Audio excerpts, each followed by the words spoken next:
আজ এসছি ব্যাচমেট হিসেবে। ছায়ানোর থেকে সবাই এসে তোমাকে দেখে গিয়েছে। কেমন আছো প্রণমী? শেষের কথাটায় প্রণমীর এই লোকটাকে কেমন অন্য মানুষ মনে হলো, যেন প্রণমীর জন্য দরদ উতলে পড়ছে।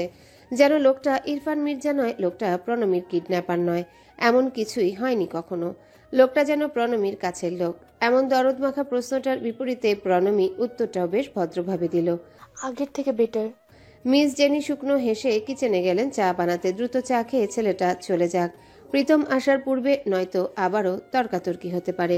ইরফান প্রণমীর হাত দেখল, বলল বসো। প্রণমী ধীরে ধীরে বসে বলল, ভাবি বাড়িতে নেই। বলেছি তো, ব্যাচমেটকে দেখতে এসেছে। এমন আন্তরিকতার প্রত্যাশা আপনার থেকে রাখার আগ্রহ নেই বিন্দু পরিমাণ। কাট জবাব দিল প্রণমী। বুঝিয়ে দিল প্রণমী ভদ্র, তবে সে আশা করে না ইরফান থেকে কোনো কিছুরই। ইরফান মেয়েটাকে খানিকটা সময় ধরে দেখে মুচকি হাসলো। পরে একটা বই নাড়াচাড়া করতে করতে বলল, একাডেমিতে জানে আমি তোর রিলেটিভ? না, জানে না। তারা এটাও জানে না আপনি আমার কিডন্যাপার। তবে তো তুলোধন্দা করে ছাড়বে আপনার। ইরফান হাসলো, বলল, বলে কেন দিচ্ছে না ওদের? বলে আমার লাভ? রাগ আমার। আমি কেন অন্যদের হায়ার করব আমার হয়ে রাগ দেখানোর জন্য? তারা আপনাকে মাথায় করে নাচে, নাচুক। ইরফান আবারও চুপ করে দেখলো ওকে। এবার শুকনো গলায় বলল, তুমি খুব সরল মেয়ে, সবকিছুর ব্যাখ্যা নিজের মতো করে সাজে সুখী থাকতে পারো। যদি আমি তোমার মতো হতে পারতাম। ইরফান আবারও চুপ করে দেখলো ওকে। এবার শুকনো গলায় বলল। প্রণমী এই জটিল কথাটার মানে বুঝতে পারল না। সে নীরব। ইরফান বইয়ের সেলফগুলো ঘাটাঘাটি করে দেখতে দেখতে গুনগুন করে গান গাইছে। প্রণমী না চাইতেও কান খাড়া করে শুনছে। কিছুক্ষণ পর জড়তা, ক্ষোভ, রাগ এক সাইডে ঠেলে রেখে তার কৌতূহলী মন জানতে চাইল, গান কার কাছ থেকে শিখেছেন আপনি? ওস্তাদের কাছ থেকে, ছোটবেলায়। প্র্যাকটিস করতেন নিয়মিত? বলতে পারো। তাহলে গুন্ডামি করতেন কখন? ইরফান দুচোখ বন্ধ করে ফেলে, হাতের বই ভাঁজ করে নেয়। এতক্ষণ নরম গলায় কথা বলে আকস্মিক ইরফানের মুখটায় সুকৌশলে ঝামা ঘষে দিয়েছে এই একরত্তি মেয়ে। অবশ্য ইরফান ভুলেই বসেছিল এই মেয়েটা প্রেরণা প্রীতমের বোন। লম্বা শ্বাস ফেলে ইরফান নিজের হুট রাগটা নিয়ন্ত্রণে নিয়ে স্বাভাবিক গলায় বলল, ওটার জন্য আমার সময় থাকতো আলাদা। ধরো ঘুম থেকে উঠে মন চাইলে। প্রণমী হাসছিল অপমান করে, কিন্তু তার অপমান এই লোক গায়ে মাখিনি দেখে প্রণমী বেজার হলো। ইরফান তখন আশেপাশে তাকিয়ে বলতে লাগলো, এসব বই তোমার? জি। এত বই তুমি পড়েছ? জি। বাহ, বেশ। কি পড়ে শোনায়? Miss jenny? জি। প্রণমীর খারাপ লাগছে না নিজেকে জাহির করতে। লোকটা জানুক প্রণমীর যোগ্যতা। প্রণমী তার মতো বাউন্ডুলে নয়। তখন ইরফান বলল, নিক স্মিথের দ্য সেঞ্চুরির সেকেন্ড সিরিজ পড়েছ? প্রণমী অবাক হয়ে বলে, জি। আপনিও পড়েছেন? হ্যাঁ। আপনি বই পড়েন? আগে পড়তাম না, রিহাবে কি অভ্যাস হয়েছে। এখন বদভ্যাস হয়েছে বই পড়ার। এটা থার্ড সিরিজটাও পড়েছে। প্রণমী অবাকের ওপর অবাক হয়ে যায়। নেত্রযুগল বিস্ফোরিত বলল, থার্ড সিরিজও? কিন্তু ওটা তো বিড়িতে পাইনি। কণ্ঠে নিদারুণ কৌতূহল প্রণমীর। ইরফান চুপচাপ দাঁড়িয়ে প্রণমীর স্বাভাবিক আচরণগুলো লক্ষ্য করতে থাকে। মেয়েটার আগ্রহ, মেয়েটার সরলতা, মেয়েটার জীবনের সাথে জড়িত খুঁটিনাটি সবকিছু ধীরে ধীরে তার নখদর্পণে আসছে। ইরফান বলল, আই নো। রিহাবে মারামারি করে প্রফেসর জনের কাছ থেকে গিফট পেয়েছে। উনি আমেরিকা থেকে নিয়ে এসেছিলেন। এক পিসি আছে ওটাই দেশে, সেটা আমার কাছে। বিস্ময়ী ভীভূত হয়ে প্রণমী বলে, ওয়াও। ইরফান মুচকি হাসলো। এই মেয়ে তার সাবকনশিয়াস মাইন্ডে চলে গিয়েছে, ভুলে গিয়েছে সে তার কিডন্যাপারের সাথে কথা বলছে। তার কৌতূহল আটকে আছে নিক স্মিথের বইয়ে। ইরফান এবার নম্র কণ্ঠে বলল, তুমি পড়তে চাও বইটা? চাই, তবে ওটা তো 2 বছর আগের, পাবোই না। আমি আমারটা দিতে পারি, ধার নেবে? নিচু গলায় প্রণমীর দিকে ঝুঁকে ইরফান জানতে চাইল। প্রণমী আচমকায় পিছিয়ে গেল। সে রাগ করতে পারছে না, তার লোকটার প্রতি কোনো বিরূপ প্রতিক্রিয়ায় আসছে না। প্রণমী মাথা নিচু করে সাফ সাফ বলল, আপনার থেকে ধার নিয়ে বই পড়ার মতো সক্ষমতা আমার আছে বলে মনে হয় না। নেব না। তবে কিনে নাও। সাথে সাথে ইরফান বলল। প্রণমীর মনে খুব লোভ জেগেছে বইটার কথা শুনেই। কত কত চেষ্টা করেও বইটা পেল না, কিন্তু এই লোকের সাথে বাড়তি কোনো সম্পর্ক প্রণমী গড়বে না। সে যত প্রিয় বই নিয়ে সাধুক না কেন। প্রণমী বলল, নো থ্যাঙ্কস। ওকে। আর সাধল না ইরফান, শুধু আর চোখে প্রণমীকে দেখছে আর মিটিমিটি হাসছে। এই মেয়েকে এখন বইটা দিলে সে ঝাঁপিয়ে পড়বে নির্ঘাত। ইরফান বলে, ওটা এমনিতেও বিক্রি করে দিতাম। আমি মনস্টার মানুষ। ওইসব বইটির যত্ন করতে পারে না সেলফি সাজিয়ে। ওটা কোনো প্রকৃত বই পড়ার লোকই বিক্রি করে দেব। উসখুস করছে প্রণমী, লোভ জাগছে, আবার সেটা সে দমিয়ে ফেলছে। এই টপিকে কথা ঘোরাতে প্রণমী বলল, মারামারি করে বই উপহার পান আপনি? আপনার প্রফেসর কি পাগল ছিলেন? মারামারি বলতে বক্সিং। আপনি বক্সিং জানেন? অবাক হচ্ছ কেন? তোমার ভাইয়ের নাকে কত প্র্যাকটিস করেছে? বলতে বলতেই শব্দ করে হেসে উঠল ইরফান। প্রণমী এবার মেজাজ গরম করে ফেলল। এতক্ষণ লোকটা ভং ধরেছিল, এই তো ফিরল আসল রূপে।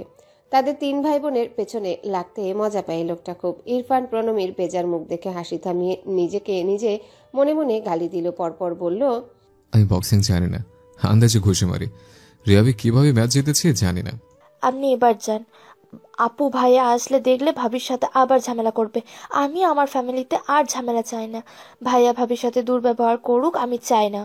ইরফান ওকে দেখতেই থাকলো নির্নিমেষ চেয়ে থেকে। কণ্ঠে কোমলতা ঢেলে বলল, সো নাইস অফ ইউ। তবে চাটা খেয়েছে মিস জেনি কষ্ট করে বানালেন। আর একটু নাইস হও। প্লিজ। প্রণমী চোখ মুখ শক্ত করে দাঁড়িয়ে রয়। ইরফান হেসে মিস জেনির হাত থেকে চায়ের কাপ নিয়ে এক চুমুক বসাতে কলিং বেল বেজে উঠল হঠাৎ। ইরফান শান্ত হয়ে দাঁড়িয়ে আছে, তবে আটকে উঠল প্রণমী। মিস জেনি একটা ঢোক গিলে এগিয়ে গিয়ে পাসওয়ার্ড দিয়ে দরজা খুলতেই দেখল ইনু প্রীতম দাঁড়িয়ে। আজ ইনুর শেষের ক্লাস দুটো হয়নি। প্রীতমও নিজের কাজ সেরে তাড়াতাড়ি এসে পড়ল। দুজনার মুখ ছিল হাসি হাসি, পরক্ষণেই ফ্যাকাশে হলো দুজনার মুখ। 3 দিন হয়ে গিয়েছে ইহানের সাথে প্রেরণার দেখা হয়নি। ইহান নিজেই খুব ব্যস্ত ছিল। আজ হঠাৎ এভাবে তাও নিজের সামনে দৃঢ়তা নিয়ে দাঁড়িয়ে আছে দেখে কিছুটা অবাক হলো ইহান। পরপর মনে মনে হিসাব মেলালো। ভদ্রমহিলা বুঝিয়ে দিতে চাইছে ইহানকে নিয়ে তার কোনো মাথা ব্যথা নেই, কোনো জড়তা নেই। নিজের আত্মবিশ্বাস এবং আত্মমর্যাদা বোধ তার দৃঢ়। দুজনার মার্জিত আলোচনা সেদিন শেষ হয়েছে। প্রেরণা শাড়ির আঁচলের ধুলো ময়লার মতো ওসব ঝেড়ে ফেলেছে। ইহান সামান্য হেসে বলল, বসুন। প্রেরণা চেয়ার টেনে বসলো। ইহান স্বাভাবিক ভঙ্গিতে জানতে চাইল, কি হয়েছে? কোনো অসুবিধা? কি সাহায্য করতে পারি? তীব্র জড়তাবোধ প্রেরণার ভেতরে বুঝতে না দিয়ে স্পষ্ট করে বলল, ভাড়াটা ক্যাশে দিতে চাচ্ছি এই মাসে। ঠিক আছে দিন। অন্তর নেই? আপনাকে দেব? জি। প্রেরণা ভ্যানিটি ব্যাগ থেকে টাকাগুলো বের করে রাখলো টেবিলে ভদ্রমতো। ইহান সেদিকে তাকে আন্তরিক হেসে বলল, কোনো অসুবিধা হলে জানাবেন। ইদানিং সরকার দলীয় পার্টির স্বৈরাচারিতে বেরিয়েছে। রেস্তোরাঁয় কেউ বিরক্ত করলে আপনাকে জানাবেন আমাকে। প্রেরণা মাথা নিচু করে মাথা নাড়ায়। মনের মধ্যে একটা খচখচানি ছিল। বিয়ের প্রস্তাব নাকচ করার জন্য সাগর ভুইয়ার মতো প্রেরণার সাথে চুক্তি না ক্যান্সেল করলে প্রেরণার বলার কিছুই থাকতো না। তবে এই লোকের স্বাভাবিক আচরণে প্রেরণা একটু হাঁপ ছাড়লো। নিজে থেকেই বলল, নেক্সট মান্থে ভাড়া বৃদ্ধি সংক্রান্ত আলোচনায় বসবো। আচ্ছা। কম্পিউটারে একটা বিল টাইপ করতে করতে জবাব দিল। বিলের কাগজটা প্রেরণার হাতে দিল চুপচাপ। লোকটার সহজ স্বাভাবিক আচরণ প্রেরণার জড়তা অনেকটাই কাটিয়ে দেয়। প্রেরণা আসছি বলে চলে যায় কক্ষ থেকে। ইহান চুপ করে টেবিলের উপর রাখা ক্যাশ টাকাগুলো তুলে নিয়ে ড্রয়ারে ফেলে রাখে। বিড়বিড় করে বলে, চুক্তি বাতিলের ভয় পাওয়ার কোনো প্রয়োজন নেই। আপনাকে আমি ছাড়বো না প্রেরণা, কখনো না। ইরফান শান্ত ভঙ্গিতে চা খেতে খেতে ইনুকে বলল, তোর ল্যাবের কার্ডটা রিনিউ করেছে, ওটা দিতে এলাম। ভালো আছিস? পকেট থেকে কার্ডটা বের করে ইরফান ইনুকে দেয়। ইনু নিজেকে সামলিয়ে ভীষণ খুশি হয় দাদানকে দেখে। এত হীনমন্যতায় ভুগবে না সে। দাদানের কোনো বাজে ইন্টেনশন নেই, এত অপরাধী ভাব করার কিছু নেই। সে বলল, ভালো করেছো এসেছো, বসো। ইরফান আর চোখে তাকায় প্রীতমের দিকে। প্রীতম এক পলক ইরফানকে দেখছে, এক পলক দেখছে প্রণমীকে, যে একপাশে চুপচাপ দাঁড়িয়ে আছে। চোখে মুখে নেই কোনো জড়তা। ইরফান বলল, কেমন আছিস প্রীতম? ভালো। তুই? ভালো। স্বাভাবিক কুশল বিনিময়। ইনু ব্যস্ত হয়ে পড়ল দাদানকে নিয়ে। এক ফাঁকে ভাবি হিসেবে নিজের দায়িত্ব পালন করতে প্রণমীকে বলল, ঘরে যাও প্রণব, এখানে দাঁড়িয়ে থাকতে হবে না। প্রণমী ঘরে চলে যায়। ইনু কিছু ফল কেটে মিষ্টি বের করে ইরফানকে আপ্যায়ন করে। আর প্রীতম শুধু চেয়ে চেয়ে দেখে ইরফানকে। ইরফান বেরিয়ে যাওয়ার সময় প্রীতমও নিচে যাওয়ার বাহানায় বেরোলো আজও, এবং লিফটে ইরফানের কলার চেপে ধরল প্রীতম। ভীষণ ক্রোধান্বিত লাগছে তাকে। ইরফান কোনো প্রতিক্রিয়া না দেখাতে সে আরো ক্ষেপে গিয়ে চেঁচালো, আমার বোনের সাথে কি তোর? কিছুই না। কেন এসেছিস? এই বল, কেন এসেছিস? ইনুর কার্ড দিতে তো আসিসনি। তোকে আমার থেকে ভালো কেউ পড়তে জানে না। বল তোর প্ল্যান কি? বাড়িতে এসে আমার ছোট বোনটার ব্রেন ওয়াশ করা? ইরফান শান্ত থেকে প্রীতমের হাত সরিয়ে দিয়ে বলে, ভুল ভাবছিস, আমি কোনো ব্রেন ওয়াশ করা করে নেই। তাহলে এভাবে আসিস কেন? কেন পড়ে আসিস আমার বোনের পেছনে?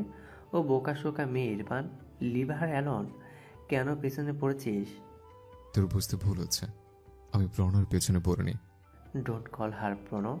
প্রীতম গর্জে উঠে। ইরফান ততটাই শান্ত। কিছুক্ষণ পর বলে, আমি প্রণবের পেছনে পড়িনি, এটুকু জেনে রাখ। তোর বোনটা খুব সরল, ওর পেছনে কেন পড়বো শুধু? আমার অকাত থাকলে ওকে ভালোবাসতাম। প্রীতম চমকালো, চোখ বড় বড় করে স্তব্ধ হয়ে তাকিয়ে আছে ইরফানের দিকে। লিফট এসে গ্রাউন্ড ফ্লোরে থামতেই ইরফান চুপচাপ বেরিয়ে যায়, বলে যায়, রিল্যাক্স। ইরফান মির্জা তোর বোনকে চুরি করবে না, আর রিল্যাক্স। লিফটে দাঁড়িয়ে রয় প্রীতম। নিমিষে চোখ মুখ শক্ত হয়ে যায়।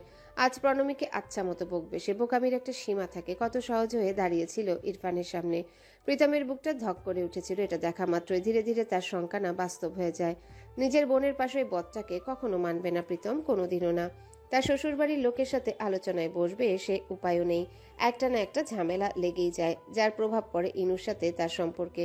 বোকাটা বুঝতেও চায় না, তবে নিজের বোনকে তো সতর্ক করাই যায়। রেগে মেগে আগুন হয়ে প্রীতম ঘরে ঢুকে প্রণমীকে ডাকতে লাগলো। প্রণব এদিকে আয়, কথা আছে তোর সাথে। ভাইয়ার হাক ডাক শুনে প্রণমী চিন্তিত হয়ে পড়ে ভীষণ। এমন করে ডাকছে কেন ভাইয়া? তাকে বকবে নাকি? ঠিক কোন ব্যাপারে বকবে? ইনু তখন প্রচন্ড পেটে ব্যথা নিয়ে ওয়াশরুমে ছিল। গতকাল রাত থেকে চিনচিনে ব্যথা হচ্ছে তার পেটে। ওয়াশরুমে থাকায় প্রীতমের হাক ডাক তখনও শোনেনি সে। প্রীতম গিয়ে প্রণমীর সামনে দাঁড়ায়। প্রণমী ঘাবড়ে গিয়ে বলল, কি হয়েছে ভাইয়া? ও প্রায় আসে এখানে। নিরেট গম্ভীর স্বর প্রীতমের। ইরফান। প্রণমী ঘামছে মিস জেনিও। পরপর নিজেকে সামলে নিয়ে প্রণমী ধীরে সুস্থে বলে, না। তুই দরজা খুললি কেন মিস জেনি? ফোন দিলেন না কেন আমাকে? ধমকে ওঠে প্রীতম। মিস জেনি আর প্রণমী দুজনেই আটকে ওঠে ধমকে। প্রীতমের মেজাজ বিগড়েছে খুব। আবারও বলল, ভুলে গেছিস নাকি তোর সাথে কি করেছে ও? ভুলে গিয়েছিস? ভুলিনি ভাইয়া। গলার স্বর খাদে নামিয়ে বলল প্রণমী। তাহলে কোন সাহসে আমি বাড়িতে না থাকা অবস্থায় দরজা খুলবে? বোকা কোথাকার। প্রণমী মাথা নিচু করে আছে। মিস জেনিও ভয়ে সিটিয়ে আছে। এখন যদি প্রীতম জানে ইরফান ছায়ানটেই পৌঁছে গিয়েছে, তাহলে ধুমধুমার লেগে যাবে বাড়িতে। প্রীতম রাগে গজগজ করছে, পায়চারি করছে ঘরময়। পাগল পাগল লাগছে নিজেকে তার। অনবরত বলছে, স্কাউন্ডাল একটা, নতুন ফোন দিয়ে আসছে আমাকে জ্বালানোর। ওর আমার সমান সমান থাকতে হবে সব সময়। এখন অন্য উপায় বের করেছে স্কাউন্ডালটা, বাস্টার্ড। প্রণমী মলিন মুখে দাঁড়িয়ে আছে শুধু। অস্ফুটে বলল, গালি দিও না ভাইয়া, ভাবি শুনলে কষ্ট পাবে। কিন্তু ততক্ষণে সব শেষ। ইনু এসে সেই কখন ওদের ঘরের দরজায় দাঁড়িয়ে আছে। প্রথমে দেখলেন মিস জেনি। ঘাবড়ে গিয়ে প্রীতমকে বলল, বৌমা এসেছে প্রীতম। প্রীতম চকিতে ঘুরে তাকায়। দেখতে পায় ইনু ভেজা চোখে তার দিকেই তাকিয়ে আছে। অতঃপর কেঁদে দেওয়ার মতো করে বলে, তুমি বাস্টার্ড বললে দাদানকে? আমি দাদান বাস্টার্ড? কথাটা বলেই ইনু ছুটে গিয়ে রুমে ঢুকে কাঁদতে লাগলো বিছানায় বসে। প্রীতম একটা লম্বা শ্বাস ফেলে বিড়বিড় করে বলল, লেগে গেছে আগুন শালা। ঘরে ঢুকে ইনুকে কাঁদতে দেখে প্রথমেই দরজা লাগায় প্রীতম। তারপর ঘুরে ইনুকে ঠান্ডা গলায় বলে, রাগের মাথায় বলছি, এটাকে ইস্যু করো না প্লিজ। ইস্যু করবো না? আমার দাদান বাস্টার্ড, তার জন্ম পরিচয় নেই। গালি দেওয়ার সময় এত মিনিং দেখার টাইম থাকে না। Stop crying you know. তাই বলে তুমি গালি দেবে? কেঁদে ওঠে ইনু। কেন? বিয়ের আগে তোমার মেজো দাদান কথা কথা আমাকে বাস্টার্ড বলতো না? আবার কি জন্ম পরিচয় ছিল না? এবার খুব রেগে যায় প্রীতম। ইনু বলল, সেই তো তোমার সবকিছু আমার দাদানের সাথে প্রতিযোগিতা করে। তার থেকে শোধ নিতে ওভাবে বিয়েটা করারও তো বড় কারণ ছিল ওটাই। দাদান খারাপ হলে তুমিও খারাপ, তোমারটা বোঝা যায় না শুধু। ইনো কি বলছো? মাথা ঠিক আছে? I love you. আমার তোমাকে পেতেই হতো অ্যাট এনি কস্ট। চেঁচিয়ে উঠল প্রীতম। ওকে, এবারও মানলাম, তোমার আত্মপক্ষ সমর্থনের সব যুক্তি মেনে নিলাম। তবে তুমি কেন এটা মানতে চাও না দাদান ভালো হয়ে গিয়েছে? কেন দাদান কোনো বাজে আচরণ করছে এসে থেকে বলতে পারবে? তবে কেন আজ বাস্টার্ড শব্দটা ব্যবহার করেছো তাকে গালি দিতে? কি অন্যায় করেছে দাদান? বোনের বাড়িতে এসেছে তাই তো, তাই বাস্টার্ড? ইনোর ইন্টেনশন ভালো না। ও প্রণমীকে। এটুকু বলেই থেমে গেল প্রীতম। ইনু বলল, থামলে কেন? বলো। ও প্রণকে ব্রেইন ওয়াশ করবে বাড়িতে এসে, আর তোমার বোনও কোলে যাবে। এই, তোমার বোন দরজা খোলে কেন? দরজা না খুললে তো আমার দাদান ঢুকতে পারে না। ন্যাকামি হচ্ছে ভাই বোন মিলে। ইনো স্টপ, লিমিট ক্রস করছো। No I am not. তোমাকে আমাকে স্বীকার করতে হলে আমার দাদানকেও স্বীকার করতে হবে। ইনো থার্ড পারসন ঢোকাবে না আমাদের মাঝে, খবরদার। 14 গোষ্ঠীকে আমি ঢোকাবো। বিয়েটা শুধু দুজনের না, জড়িয়ে আছে দুটো পরিবার। আমি চেয়েছিলাম সবাইকে হাতে পায়ে ধরে মানিয়ে তোমাকে বিয়ে করতে, কিন্তু তুমি একটা গেম খেলে বিয়ে করলে আমায়।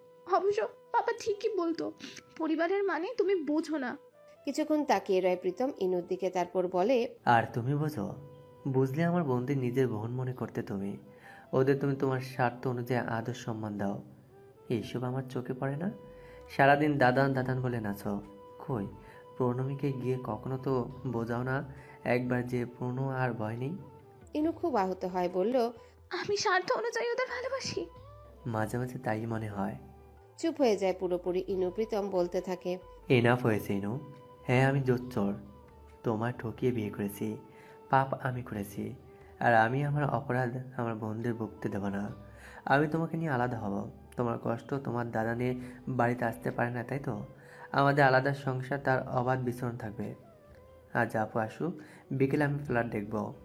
ইনু হতভম্ব হয়ে কাঁদো কাঁদো কণ্ঠে বলে, আলাদা হব মানে? এই অ্যাপার্টমেন্ট থেকে চলে যাব মানে? ও মা, তুমি জানো না, তোমার জোচ্চোর ব্যাগাবন্ড হাজবেন্ড তার আপুর আশ্রয় থাকে। এই ফ্ল্যাট আপুর, তো এখানে কতদিন থাকবো? আমরা আলাদা হব। এতে তোমার মেজর দাদান রোজ তোমার কাছে আসতে পারবে, আর আমার বোনটাকে নিয়েও আমার টেনশন হবে না। বরফ ঠান্ডা গলায় বলে প্রীতম। কিন্তু ইনুর কষ্টের মাত্রা বাড়ছে। সে বসে পড়ে কাঁদলো কিছুক্ষণ। প্রীতম কঠিন হয়ে দাঁড়িয়ে আছে আজ। দুপুর তখন 12:30। প্রেরণা এখনো ফেরেনি। সে শুদ্ধর স্কুলে প্যারেন্টস মিটিংয়ে আছে। এদিকে ইনু নিজের ব্যাগ গুছাচ্ছে। সে থাকবে না এখানে, অভিমান হয়েছে খুব। ব্যাগ গুছিয়েছে শান্তিনীর চলে যাবে বলে প্রীতম ওকে আটকায়। এসব কোন ধরনের পাগলামি? মাম্মা পাপার কাছে চলে যাবো আমি, তুমি এখানে থাকো। আমার কিংবা আমার দাদানির জন্য বোনদের থেকে আলাদা হতে হবে না তোমার। ইনু, দিস ইজ টু মাচ। কোথাও যাবে না তুমি? আমি যাবই, ছাড়ো তুমি আমার হাত। প্রণমী আর মিস জেনি এসে ওকে আটকায়। প্রণমী তো কেঁদেই ফেললো। ভাবি, আপু আসুন না, ঠান্ডা মাথায় কথা বলবে তোমরা তো, এভাবে যেও না। আঙ্কেল আন্টি কি ভাববে? ভাবে তাদের মেয়ে অযোগ্য, তাই সংসার করতে পারছে না। ভাবি, ভাবি, আমার কোনো অভিযোগ নেই তোমার কিংবা তোমার দাদানের প্রতি। ভাইয়া একটু রেগেছে, মানিয়ে নাও। আমি তো ঝামেলা করছি না, তাই না? আপুও তো করছে না। প্লিজ যেও না। ইনু চুপচাপ ওর হাতটা সরিয়ে দিল, যা দেখে প্রীতমের মেজাজ আরো বিগড়ালো। চেঁচিয়ে বলল, অতটুকু মেয়ে তোমাকে বুঝের কথা বলেছে, আর তুমি অবুঝের মতো করছো, বেশি বাড়াবাড়ি করছো। এক পাও তুমি বাইরে দেবে না। ইনু ঘুরে দাঁড়ায়, সে যাবে। প্রীতম ওর হাতটা টেনে ধরলো শক্ত করে, ধমকে বলল। ইনু, এক ঝটকায় ইনু ছাড়িয়ে নিল নিজের হাত। কান্নার রাগ মিশ্রিত কণ্ঠে বলে, তুমি আমাকে টর্চার করছো প্রীতম। তৎক্ষণাৎ হাত ছেড়ে দেয় প্রীতম। মুহূর্তেই মুখটা ফ্যাকাশে হয়ে যায়। আহত গলায় বলে, স্বামী হিসাবে শাসন করছি, সেটা টর্চার হয়ে গিয়েছে। ইনু যেন একটা কথাও শুনতে চাইছে না। ব্যাগ রেখেই হনহন করে অ্যাপার্টমেন্ট থেকে বেরিয়ে যায়। মিস জেনি পেছন থেকে অনবরত ডাকতে থাকে, ও বোমা দাঁড়াও। প্রণমী কাঁদছে নিশ্চুপ। প্রীতম মলিন মুখে দাঁড়িয়ে আছে ঠায়। পরপর মুখে ফুটে উঠে চাপা রাগ। সে যায় না ফেরাতে ইনুকে। গেলে যাক, অনেক অবুঝপনা সহ্য করেছে, মানিয়ে নিয়েছে প্রীতম নির্লজ্জের মতো দিনকে দিন। এবার সবকিছু মাত্রা ছাড়িয়েছে। এবার বড়দের নিয়ে বসবে প্রীতম। তার শ্বশুর চাচা শ্বশুরদের নিয়ে বসবে। বোঝাতে হবে এই মেয়েকে, এর আচরণ ঠিক করতে হবে। প্রণমী বলল, ভাইয়া, তুমি যাচ্ছ না কেন? গেলে যাক, আমাকে মানে একটুও। একটা পাপ করেছি আমি যেন, তাই এত ভুগছি। আমি আর পারছি না। ও বাড়ির বড়রা দেখবেন এখন বিষয়টা। আমার তাদের ওপর ভরসা আছে। আর তুই ওই ইরফান এলে যদি দরজা খুলিস তো থাপ্পড় খাবে। দূরে থাকবে ওর থেকে। বাড়িতে তখন শুধুমাত্র ইরফানই ছিল। ইসমাম ইউনিভার্সিটিতে, পরি ক্লিনিকে, ইহান পার্টি অফিসে। ইনু গেটে পা রাখা মাত্র আবারও পেট চেপে ধরল কয়েক মুহূর্তের জন্য। এই ব্যথাটা কিসের ব্যথা সে সেটাই বুঝতে পারছে না। পিরিয়ডের ব্যথা এটা নয়। তার তলপেটের অনেকটা নিচে দুই পাশে ব্যথাটা হচ্ছে আজ এই প্রথম হচ্ছে ব্যথাটা, আগে কখনো হয়নি। মাম্মাকে জানাতে হবে এটা। ইনু কাঁদছিল। ওকে দেখে বাড়ির হেল্পিং হ্যান্ড রাহিলা বলল, ছোট মামুনি কাঁদতেছ কেন? ইসি মামুনির জ্বর কমছে তো কিছুটা, নিউমোনিয়া ধরা পড়ছে, ডাক্তার দেখতেছে তো, কান্দো না। ইনু জবাব না দিয়ে চুপচাপ দোতলায় উঠল। ইরফান ফোন কানে চেপে ধরে কথা বলতে বলতে ঘর থেকে বেরোচ্ছিল। ইসির খবরটা নিল। হসপিটালে ফ্যামিলির কাউকে রাতে থাকতে দেওয়া হচ্ছে না, জ্বরও কমছে না। ইরফান ভাবছে সে একবার যাবে। ঠিক তখনই ইনুকে দেখে থমকায় ইরফান। ইনু কাঁদছে। প্রেরণা বাড়িতে ঢুকেই ইনুকে না পেয়ে চেঁচামেচি শুরু করে দিয়েছে প্রীতমের উপর। তাই বলে যেতে দিবি? এই ভর দুপুরে মেয়েটা বাড়ি ছাড়লো, একটু কি বোঝানো যেত না? বুঝিয়েছি আপু, ইভেন প্রণ অনুরোধ করেছে। সে কি কারো কথা শোনে? আমাকে বলল আমি টর্চার করছি। প্রেরণা ঘামছে। এখন ইসমাম মির্জা এটা নিয়ে আরেকটা ইস্যু তৈরি করলে প্রেরণার বলার কিছুই থাকবে না আর। ভাইয়ের দিকে তাকিয়ে প্রেরণা বলে, একজন অবুঝ হলে আরেকজনকে একটু বেশি ধৈর্যশীল হতে হয়। বিয়েটা কোনো ব্যবসায়িক চুক্তি না, যৌথ মালিকানার ব্যবসা না যে বনিবনা না হলে ফটাফট চুক্তি ক্যান্সেল। অনেক অপশন আছে প্রীতম, খুব এফোর্ট দিতে হয় এই সম্পর্কে। আমি তো ওকে ছাড়বো না আপু, ওকে একটু স্পেস দিলাম যদি একটু নিজে থেকে বোঝে। তাছাড়া এইবার আমারও বাড়ির লোকের হেল্প লাগবে ইরফানের ব্যাপারে। ইরফানের ব্যাপারে? ইরফান তালাক দেবে পুনকে। প্রেরণা আশ্চর্য হয় ভাইয়ের কথায়, বলে, ধর্মীয়, আইনি, সামাজিক, পারিবারিক কোনো অস্তিত্ব নেই। ইভেন প্রণমী স্বীকার করে না বিয়েটা, তালাক কি হবে? কি আবার বকছিস তুই? হ্যালো বন্ধুরা, পরবর্তী পার্ট খুব তাড়াতাড়ি আসবে, তো সবাই অপেক্ষায় থাকো। আর চ্যানেলটি যারা এখনো সাবস্ক্রাইব করোনি তারা পরবর্তী পার্ট দেখার জন্য চ্যানেলটি সাবস্ক্রাইব করে রেখো। ধন্যবাদ সবাইকে, আমাদের সাথেই থেকো।